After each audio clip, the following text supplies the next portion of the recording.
Nikhil sir, open the door sir. ఏమైంది? Door open చేయడం లేదు. నిఖిల్ తలుపుది. Nikhil sir, Nikhil sir, door open చేయండి. సార్ కి ఏమైనా అయిందా ఏంటి? నేను కాల్ చేసి చూస్తాను. సరే త్వరగా చేయండి. Nikhil sir, Nikhil sir, door open చేయండి. Open the door. వస్తుంది. అదెలా సాధ్యం? Nikhil sir, open the door. ఒకవేళ హార్ట్ అటాక్ వచ్చి ఉండొచ్చా? నువ్వు సైలెంట్ గా ఉంటావా? హౌస్ కీపింగ్ రూమ్ ఎక్స్ట్రా తాళం మీ దగ్గర ఉందా? ఇవ్వండి. తాళం లేదు, పోయింది. అరే ఏంటండి మీరు కనపడకుండా పోయిందని చెప్తున్నారు? సార్ ఏమైంది సార్? ఆగండి, నేను వచ్చేసాను. ఇదంతా ఎలా జరిగింది? నువ్వు తాళం పోగొట్టుకున్నావా? అదంతా తర్వాత అడగండి. Please open the door. నా దగ్గర గెస్ట్ రూమ్ తాలూకు మాస్టర్ కీ కార్డ్ ఉంది. నిఖిల్ సార్,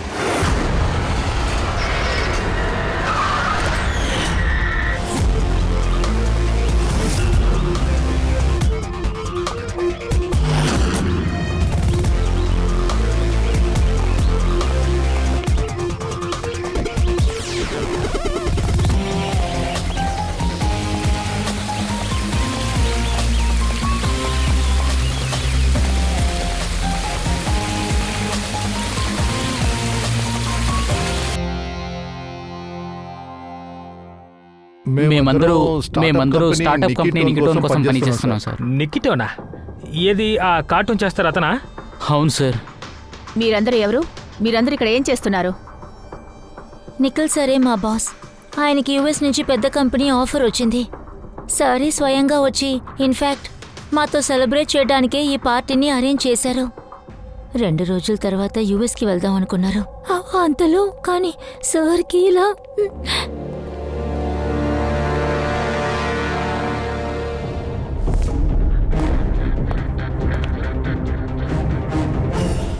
చాలా వింతగా ఉంది కదా సార్. అతన్ని బాగా దాడి చేసినట్టు అనిపిస్తోంది, కానీ ఇతను అసలు ఏ స్ట్రగుల్ అవ్వలేదా? అవును, కొంచెం విచిత్రంగానే ఉంది. కానీ దానికంటే ఇంకొక విచిత్రం ఉంది. నీకు ఇక్కడ ఏదైనా స్మెల్ వస్తుందా? ఒక వ్యత్యాసమైంది. అవును, ఏదో స్మెల్ వస్తున్నట్టు అనిపిస్తోంది. అది ఒక స్పెషల్ కెమికల్. ఇలా చూడు, ఇక ఈ ముక్కు ఎముక ఉంది కదా, అది టోటల్గా విరిగిపోయింది. ఇకపోతే ఇది ఇతని గొంతులో ఉండే ఎముకలు కూడా విరిగిపోయాయి.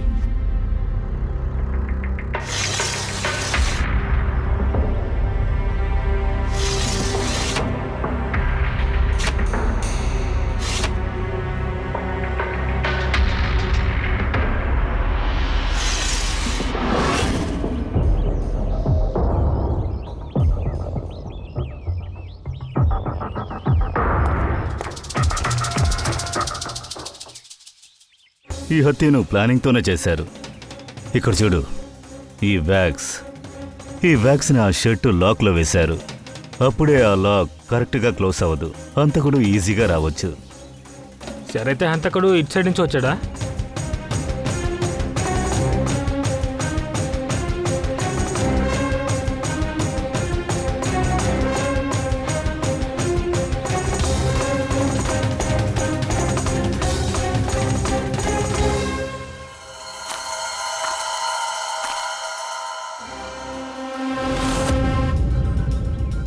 పంకజ్,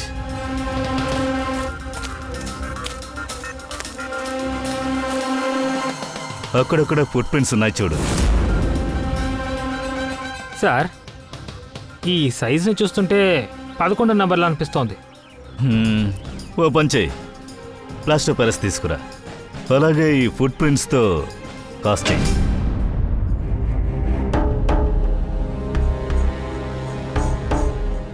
సార్, ఈ కార్డు చూడండి. రూమ్ చిప్ కార్డ్ ఇక్కడ ఉందేంటి?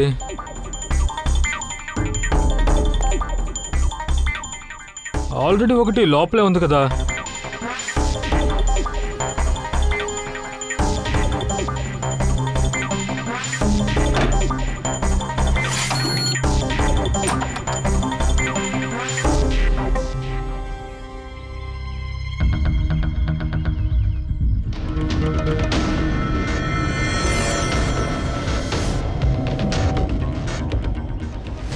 ఇంత కేర్లెస్గా ఉన్నారేంటి? మీరు అసలు ఎలా కీ కార్డును పోగొడతారు? మీకు అర్థమవుతుందా? మీరింత కేర్లెస్గా ఉండడం వల్ల మన హోటల్ పేరు ఎంతగా చెడిపోతుందో. మేడం, మాస్టర్కి ఎప్పుడూ నేను జాగ్రత్తగా పెట్టేవాడిని. అంతేకాకుండా నిన్న అన్ని రూమ్స్ క్లీన్ చేశాను మేడం. అప్పుడు కూడా నా దగ్గర తాళం ఉంది. అయినా కీర్తి మేడం రూమ్ని క్లీన్ చేయడానికి వెళ్ళినప్పుడు ఆ కీ కార్డే లేదు. తెలీదు అది ఎక్కడ మేడం, పోయింది. బహుశా చూడు, ఇదే ఆ మాస్టర్ కాడా? లేదు సార్, ఇది మాస్టర్ కార్డే కాదు. ఏంటిది? దీన్ని చూసిన వెంటనే మాస్టర్ కార్డు ఎలా చెప్పగలిగారు? సార్, మా దగ్గర మాస్టర్ కార్డు ఉంది కదా, దాని మీద మాస్టర్ కార్డ్ అని రాసి ఉంటుంది సార్. అది వైట్ కలర్ లో ఉంటుంది. ఇది నార్మల్ కీ కార్డ్ సార్. ఇది మేము గెస్ట్ కి మాత్రమే అలౌట్ చేస్తాం సార్. ఓ అలాగా. సరే గాని నిఖిల్ రూమ్ లో ఇంకెవరైనా ఉన్నారా? లేదు లేదు సార్, తను ఒంటరిగానే ఉన్నారు. మరి అలాంటప్పుడు ఎలా 2 కీ కార్డ్స్ ఉంటాయి? 2 కీ కార్డ్సా? సార్ ఒక్క నిమిషం, నేను చెక్ చేసి చెప్తాను. మిస్టర్ నిఖిల్ పేరుతో ఇంకొక కీ కార్డ్ ఇష్యూ అయిందేమో చూసి చెప్పు. అవును మ్యామ్, డూప్లికేట్ కార్డ్. ఓ ఎస్ సార్, నాకు ఇప్పుడే గుర్తుకొచ్చింది. నిన్న నిఖిల్ మాకు ఎక్స్ట్రా డూప్లికేట్ కార్డ్ కావాలని అడిగాడు సార్. తర్వాత ఆయన మాతో ఏమన్నారంటే తన దగ్గర ఉన్న ఒరిజినల్ కార్డ్ పోగొట్టుకున్నానని చెప్పాడు. కానీ ఒక్క కార్డ్ రూమ్ సాకెట్లోనే కదమ్మా ఫిక్స్ అయి ఉంది. ఇంకా ఈ 2వ కార్డ్ అక్కడ నేల మీద టీవీ కింద ఉంది. ఐ డోంట్ నో సార్, ఆయన మాతో అలాగే చెప్పారు, తన కీ కార్డ్ని పోగొట్టుకున్నానని. సరేలే, థ్యాంక్ యూ. ఒక కార్డు తన దగ్గర ఉన్నప్పుడు మరి తను ఎందుకు నీ 2వ కార్డు తీసుకుని ఉంటాడు? అభిజిత్, కొన్ని సమయాల్లో ప్రజలు డూప్లికేట్ కార్డ్ ఎందుకు అడుగుతున్నారంటే వాళ్ళ అనుమతితో వాళ్ళ రూమ్కి ఎవరైనా రావచ్చుగా. ఒకవేళ నిఖిల్కి ఎవరితోనైనా అఫైర్ ఉండొచ్చు, ఆఫీస్లో లేదా వేరే ఎక్కడైనా. ఒకవేళ ఆ తాళం వాళ్లే ఇచ్చుండొచ్చుగా, లేకపోతే అతని గర్ల్ ఫ్రెండ్ అతన్ని చంపుండొచ్చు. సార్, ఆ డోర్ లాకింగ్ సిస్టమ్ని స్కాన్ చేశాను. రాత్రి 2 సార్లు కీ కార్డ్ స్వైప్ అయ్యింది. మొదటిసారి 2 గంటలకి, తర్వాత 2:30కి. అప్పుడు ఆ టైంలోనే నిఖిల్ హత్య కూడా జరుగుంటుందా? హంతకుడు రూమ్లోకి 2 సార్లు వచ్చాడా? 2 కాదు, ఒక్కసారి డూప్లికేట్ కార్డ్ని యూజ్ చేశాడు, ఆ తర్వాత మెయిన్ కార్డ్ యూజ్ చేశాడు. కానీ ఎందుకు? సార్, నేను అందరినీ కనుక్కున్నాను. వాళ్ళందరూ ఏమంటున్నారంటే రాత్రి అందరూ నిద్రపోయారట.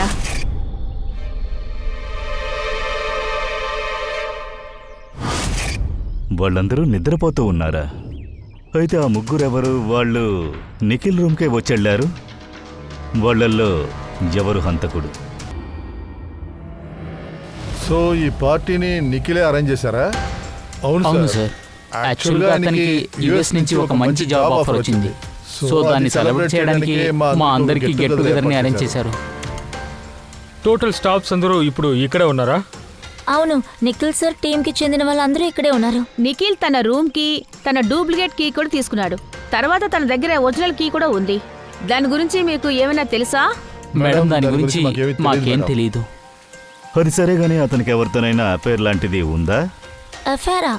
నిఖిల్కు ఉన్నది ఒకే ఒక అఫైరే. ఎవరితో? ఆయన పనితో సార్. ఆయన అంత మనీ మైండెడ్, అంత అంబిషియస్గా ఉండేవారు. ఎప్పుడు చూసినా పని పని పని అనేవారు.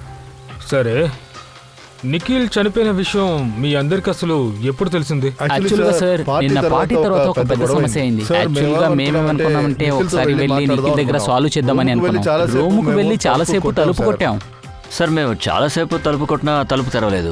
లోపల నుంచి శబ్దం కూడా రాలేదు. అందుకని మేము హౌస్ కీపింగ్ కాల్ చేసి డూప్లికేట్కి అడిగాం సార్. సార్, నేను ఫోన్ కూడా చేశాను, కానీ ఫోన్ నాట్ రీచబుల్ అని వచ్చింది. తర్వాత సార్ ఫైనల్లీ మేనేజర్ వచ్చి మాస్టర్ కీతో డోర్ ఓపెన్ చేశారు. మేము వెళ్ళి చూసినప్పుడు నిఖిల్ బాడీ ఉండేది. నిన్న రాత్రి పార్టీ జరిగింది, ఏదో సమస్య జరిగింది, హత్య కూడా జరిగింది. ఇదేదో సినిమా కథలా ఉందే. ప్రశాంతంగా అడిగి తెలుసుకుందాం.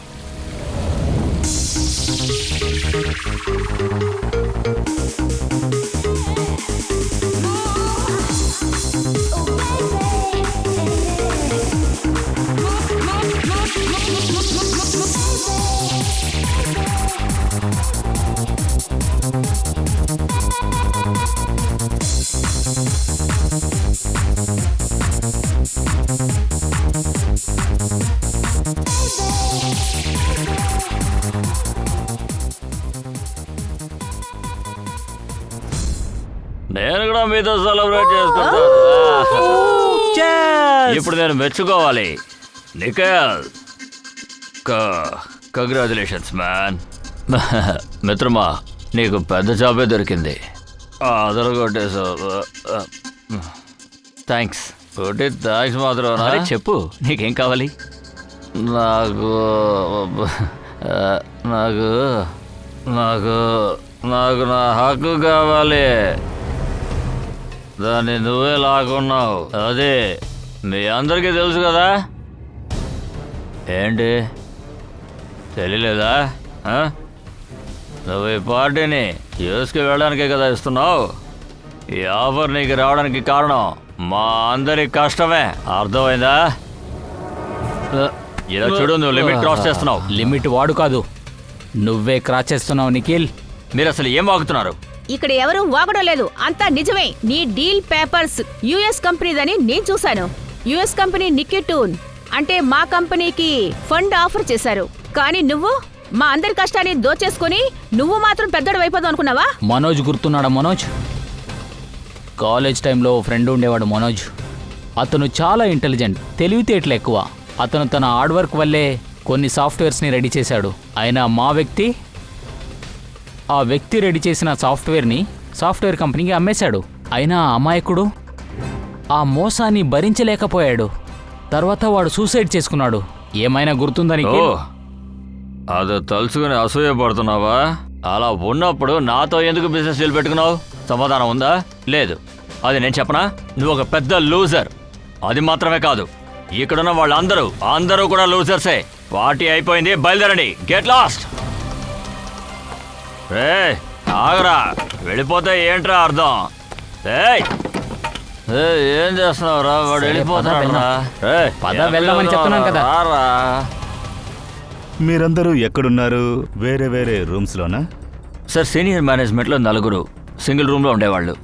నేను, జోజో, ఇంకా అరుణ్, దాంతోపాటు నిఖిల్. మిగతా 2 రూమ్ని షేర్ చేసుకున్నారు. ఒక రూమ్లో జయ ఇంకా ప్రీతి, ఇంకో రూమ్లో శారదా ఇంకా కీర్తి, ఇంకో దాంట్లో అభయ్ అండ్ శామ్. మీరందరూ రూమ్కి వెళ్ళారంటున్నారు, కానీ బయటికి అసలు ఎవరు రాలేదా? కానీ పార్టీ త్వరగా పూర్తయింది కదా. ఆ తర్వాత మీరందరూ మంచోళ్ళలా వాళ్ళ రూమ్కి వెళ్ళారు కదా. సార్, అదేంటంటే నేను శారదాను ఫుల్ నైట్ మాట్లాడుతూ ఉన్నాం. ఎందుకంటే పార్టీ నైట్ ఏం జరిగిందో అది మా మైండ్ వదిలి వెళ్ళలేదు. అవును సార్, మేము రూమ్లోనే ఉన్నాం. ఇంచుమించు 5 o'clock వరకు మాట్లాడుతూ ఉంటాం. సార్, నేను ఏది చేసే పరిస్థితిలో లేను. నేను పార్టీ నుంచి రాగానే వెళ్ళి పడుకున్నాను సార్. ఆ తర్వాత నేను పొద్దునే లేచాను. Right sir. అతను చాలా మత్తులో ఉండేవాడు సార్. ఎంత దారుణంగా ఉండేవాడంటే రాత్రంతా వీడిని లేపి చెక్ చేసేవాడిని. సార్, వెంటనే నిద్రపోయాను. తర్వాత ప్రీతి ఆన్లైన్లోనే ఉంది సార్. అవును సార్, నేను నా బాయ్ ఫ్రెండ్తో వీడియో కాల్ మాట్లాడాను. వాడు లండన్లో ఉండటం వల్ల టైం జోన్ వేరేగా ఉంటుంది. 3-4 hours కూడా మాట్లాడుకుంటాం. మీరే కాల్ లాగ్ చెక్ చేయండి. అయితే జోసెఫ్ ఎక్కడా? జోసెఫ్ వాడు యాక్చువల్గా పార్టీ తర్వాత కనపడలేదు సార్. కనిపించకుండా పోయాడా? సార్, రాత్రి పార్టీలో తను నాతోనే ఉన్నాడు సార్. ఆ తర్వాత మేమందరూ రూమ్లోకి వెళ్ళిపోయాం. కానీ వాడు ఎక్కడికి వెళ్ళాడో మాకు తెలియలేదు సార్. పొద్దున సమస్యను తెలిసిన వెంటనే నేను కాల్ చేశాను. తర్వాత నాట్ రీచబుల్ అని వచ్చింది సార్. ఆ తర్వాత నేను రిసెప్షన్కి వెళ్ళి చెక్ చేస్తే వాడు రాత్రే బయటికి వెళ్ళాడని తెలిసింది. ఒక వ్యక్తి ఇక్కడ హత్య చేయబడ్డాడు, ఒకడేమో మాయమైపోయాడు. కానీ వీటి గురించి అసలు మీకేమీ తెలియదంటున్నారు. సరే, మీరందరూ వెళ్ళండి, బయలుదేరండి.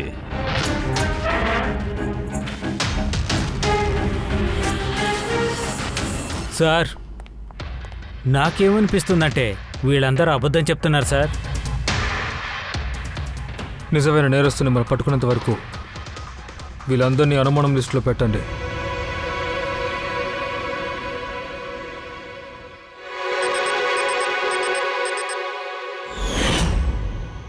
ఇలా చూడు సార్, అందులో బ్లడ్ ట్రేసెస్ కూడా ఉన్నాయి సార్. నేను చెప్పాను కదా, అదే కత్తెరే ఇది. ఇటువైపు బ్లడ్ ట్రేసెస్ అది కూడా ఉంది. ఒకవేళ హంతకుడు ఈ కత్తితో దాడి చేసే అవకాశం కూడా ఉంది. ఎస్, ఇదే. ఈ దాడి చేసిన వ్యక్తి తప్పకుండా లెఫ్ట్ హ్యాండరే అయి ఉంటాడు.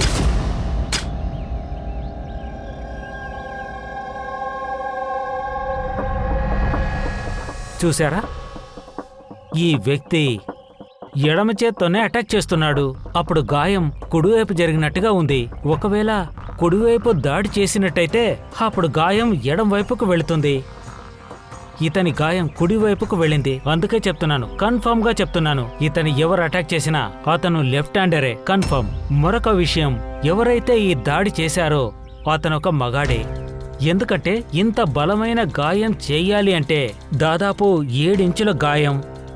అందుకు చాలా పవర్ ఉండాలి. అంటే హంతకుడు లెఫ్ట్ హ్యాండెడ్, స్ట్రాంగ్ అయిన వ్యక్తిగా ఉండాలి. తన షూ సైజ్ 11. సరే ఓకే, ఆ హంతకుడు గురించి కనీసం 8 డజన్ దొరికే కదా, సంతోషం.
సార్, ఇద్దరు అరుణ్ ఇంకా అభయ్ ఇద్దరు లెఫ్ట్ హ్యాండే.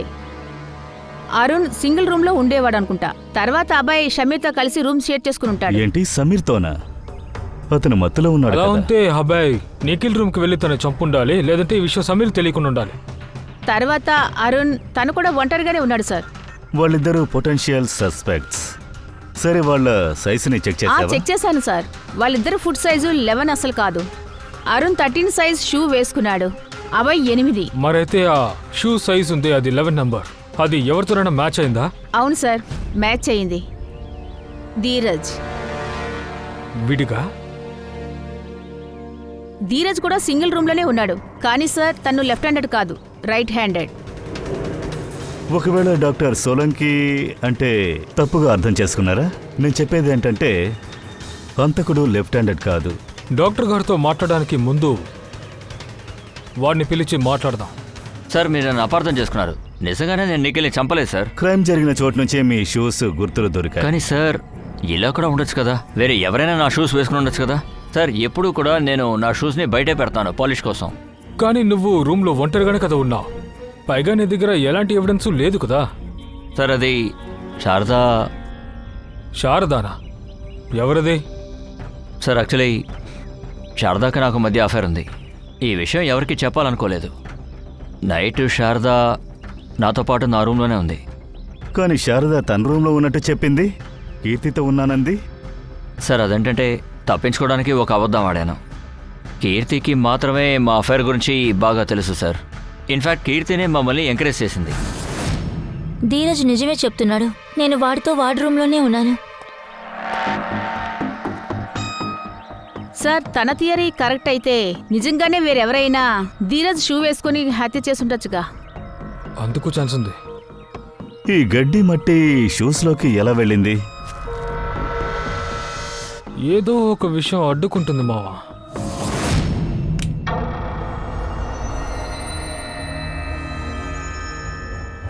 నిఖిల్ హత్య దానికి అబే కారణమై ఉండొచ్చు. ఆలోచించి చూడు పూర్వి. అరుణ్ వాడి షూ సైజ్ 13. అందువల్ల అరుణ్ ధీరజ్ షూని వేసుకోలేడు. ఎందుకంటే ధీరజ్ షూ సైజ్ 11. అరుణ్ పాదాలు ధీరజ్ పాదాల కంటే పెద్దవి. కానీ అభయ్ వాడి షూ సైజ్ 8. వీడి ఒక పాదాలు చిన్నవి. వాడు ధీరజ్ షూస్ని బాగా వేసుకోవచ్చు. అభయ్ ధీరజ్ షూస్ని వేసుకొని వెళ్ళి నిఖిల్ని హత్య చేయటానికి ఛాన్స్ ఉంది. ఇప్పుడు రెండో విషయం నిషాన్ది. ఎప్పుడైనా సరే చిన్న కాలు ఉన్న ఒక మనిషి పెద్దగా ఉన్న షూస్ని వేసుకొని నడిచాడంటే వాడి బాడీ వెయిట్ని బ్యాలెన్స్ చేయడం కోసం వాడు తన బాడీలో ఉన్న బాడీ ప్రెషర్ని షూషుకున్న ముందు పక్కన వేస్తాడు. అందువల్ల గుర్తులు అలాగే ఉంటాయి. అర్థమైద్దా? దయా, నీ షూసు పూర్వికివు, అది వేసుకొన్నాడు.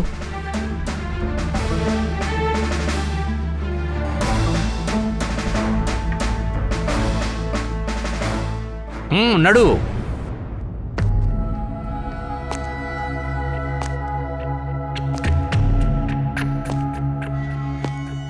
అవును సార్, బ్యాలెన్స్ చేయడం కోసం నేను ప్రెషర్ ముందివ్వాల్సి వస్తుంది.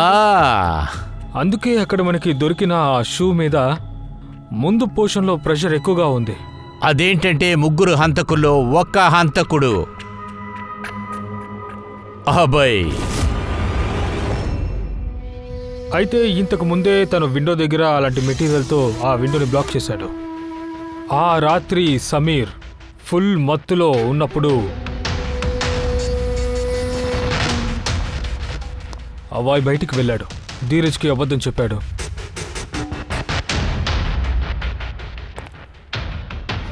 పార్క్ నుంచి కత్తిరి తీసుకున్నాడు. నిఖిల్ రూమ్కి వెళ్ళి తనని హత్య కూడా చేశాడు.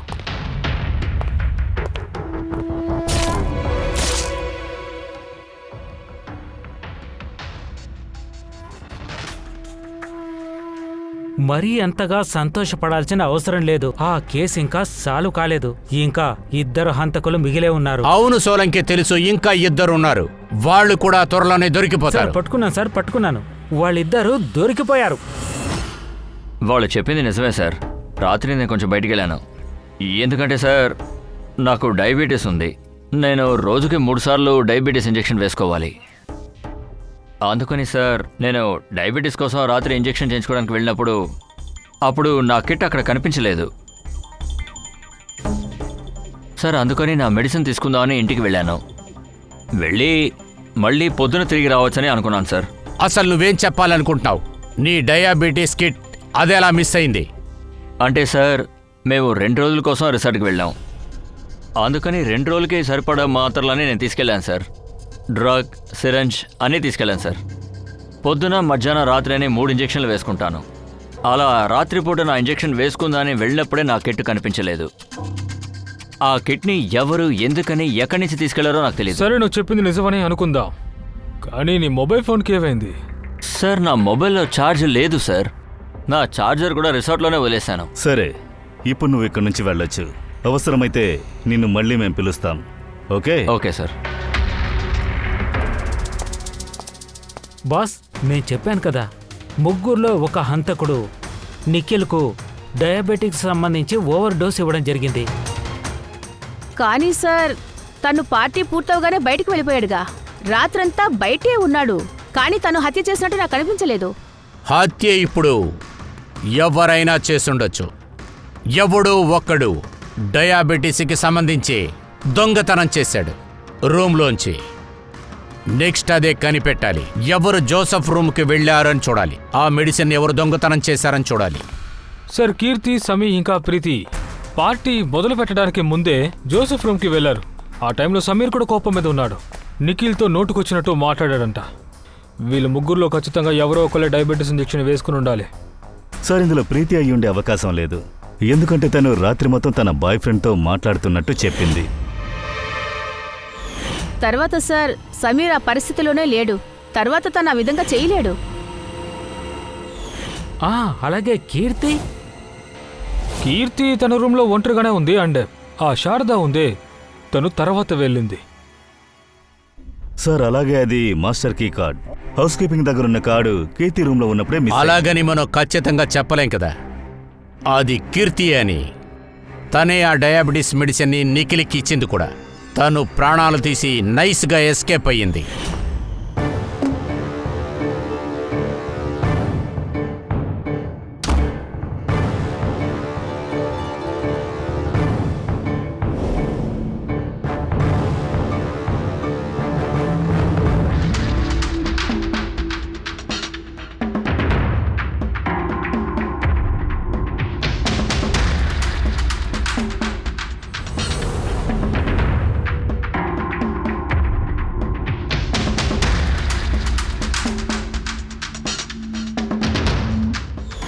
సార్, ఇద్దరేమో దొరికారు.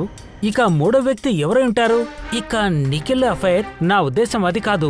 ఈ నిఖిల్ ఎవరికి డూప్లికేట్ కీ కార్డ్ ఇచ్చుంటారు? మూడో హంతకుడు ఎవరంటే అతనే నిఖిల్ని తలగడతో నొక్కి చంపేశాడు.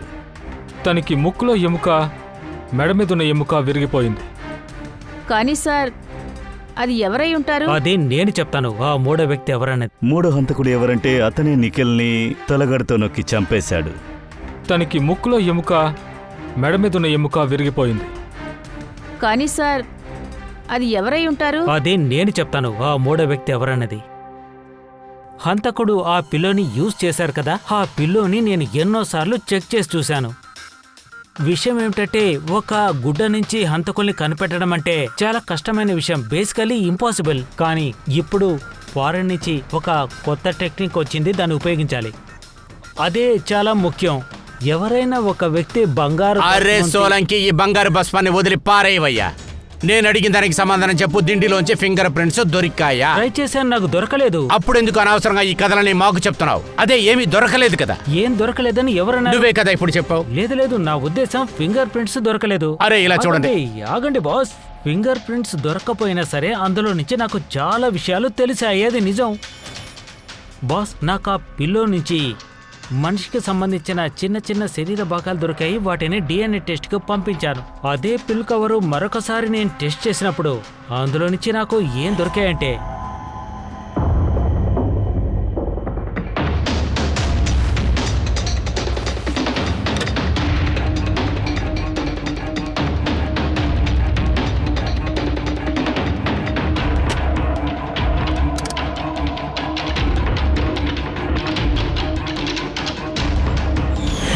చెయ్యి సైజ్ చిన్నగా ఉండడం, ఎడమ చేతికున్న చిటికెన వేలు బొటన వేలు, ఇకపోతే వాటిపైన దీని గుర్తులు కూడా ఉన్నాయి.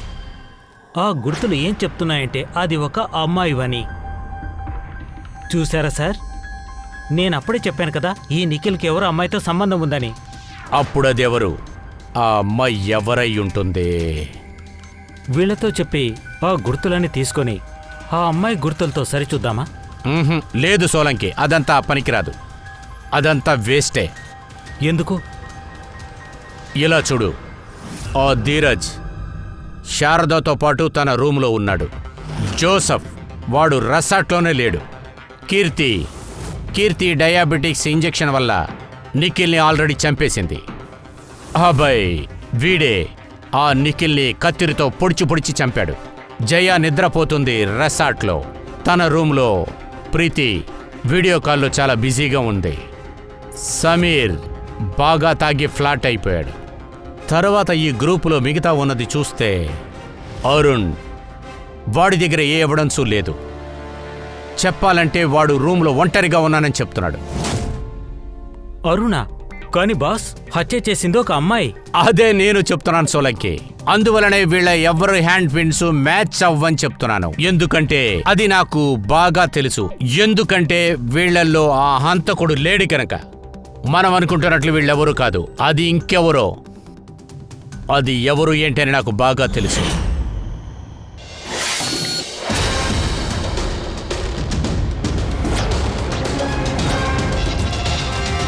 ఆకాశా సేత్, ఇది తనే. నిఖిల్కి చాలా క్లోజ్ ఫ్రెండ్ సార్. మనోజ్ ఆత్మహత్య చేసుకున్నాడు కదా, తన గర్ల్ ఫ్రెండ్. అయితే మనోజ్ గర్ల్ ఫ్రెండా? కానీ నిఖిల్ ఎందుకనే అమ్మాయికి తన కీ కార్డ్ ఇచ్చాడంటారు? ఇవ్వలేదు ఫ్రెడీ, ఆ కీ కార్డ్ తనే రెడీ చేసింది. నిఖిల్కి సంబంధించిన రూమ్ కార్డు కనపడకుండా పోలేదు.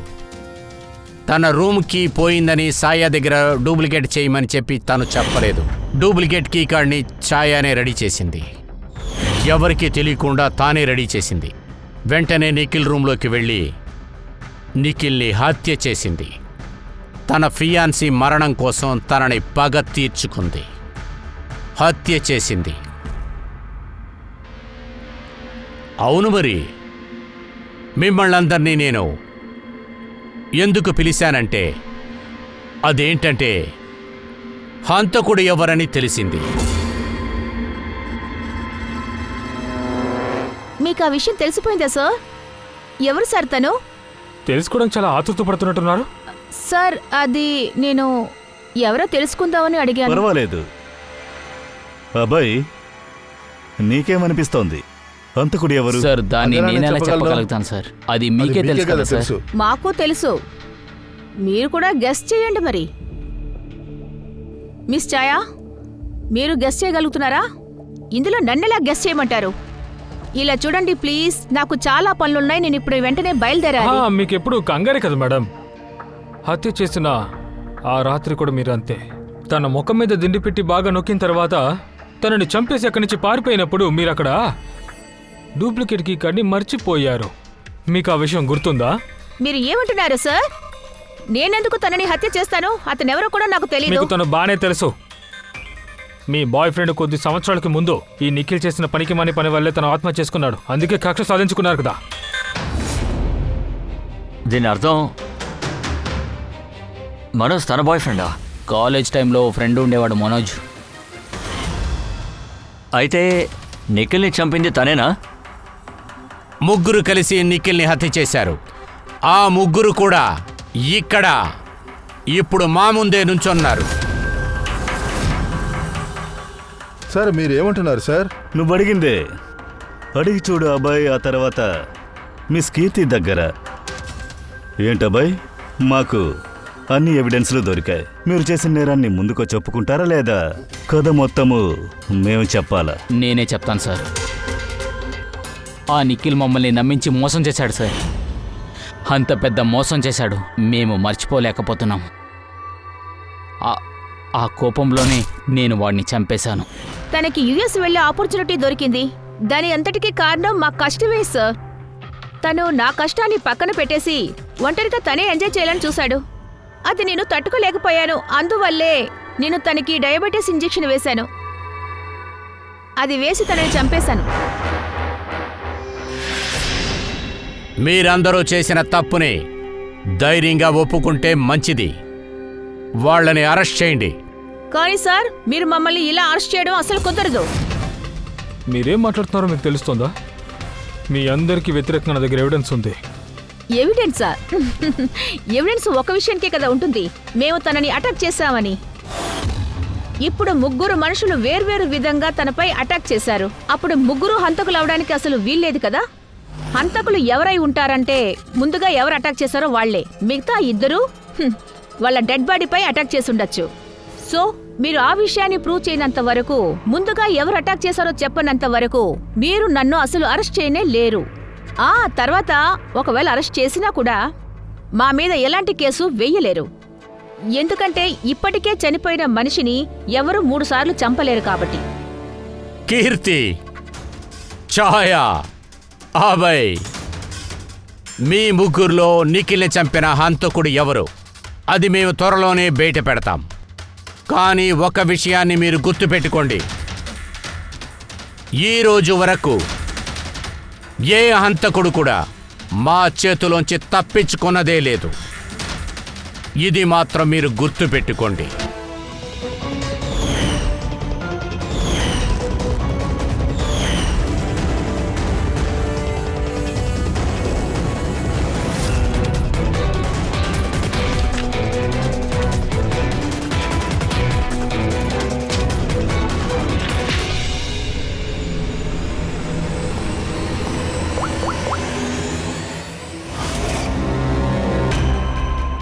నిఖిల్ మీద ముగ్గురు వేర్వేరు వ్యక్తులు 3 రకాలుగా అటాక్ చేయడం జరిగింది. ముందుగా మీ గురించి మాట్లాడదాం. కీర్తి, రైట్? మీరు నిఖిల్కు డయాబెటీస్ మందుతో పాటు ఒక్కొక్క డోస్ ఇచ్చారు, ఇంజెక్ట్ చేశారు కదూ.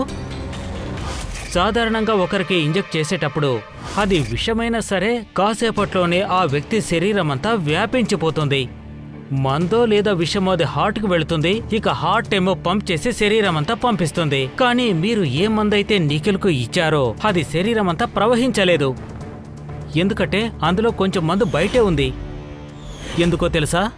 ఎందుకంటే అదేమీ పని చేయలేదు, హార్ట్ దాన్ని పంప్ చేయనిలేదు. అందుకని అతని హృదయం ఆ మందుని పంప్ చేయలేదు. అంటే దాని అర్థం మీరు నిఖిల్కు మందిచ్చినప్పుడు అప్పటికి అతను చనిపోయాడు.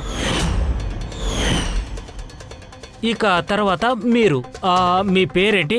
అభయ్. అభయ్. ఇక ఇతనేమో ఒక పెద్ద కత్తిని తీసుకెళ్లి అతని బాగా పొడిచాడు గుండెల మీద, రైట్? ఆ సమయంలో ఎవరైనా ఒక వ్యక్తి బలంగా కత్తితో పొడిచి పొడిచి చంపితే అప్పుడు ఏం జరుగుతుంది? రక్తం బయటికి చిమ్మాలి కదా, ఏమంటారు? కానీ నిఖిల్ కేసులో అలా ఏమీ జరగలేదు. కొంచెం రక్తం మాత్రమే బయటికి రావడం జరిగింది. అది కూడా బొట్లు బొట్లుగా రావడం మొదలైంది. అగైన్ అతని హార్ట్ రక్తాన్ని పంప్ చేయలేదు. ఎందుకు పంప్ చేయలేదు అంటే అతని హార్ట్ పని చేయలేదు. ఒక్క విషయం క్లియర్, మీరు సిజర్స్తో అతన్ని పొడిచినప్పుడు నిఖిల్ అప్పటికే చనిపోయాడు. షోలంకి చెప్పిన దానికి అర్థం ఏంటంటే నిఖిల్ని ముందుగా చంపింది నువ్వు కాదు అబ్బాయి.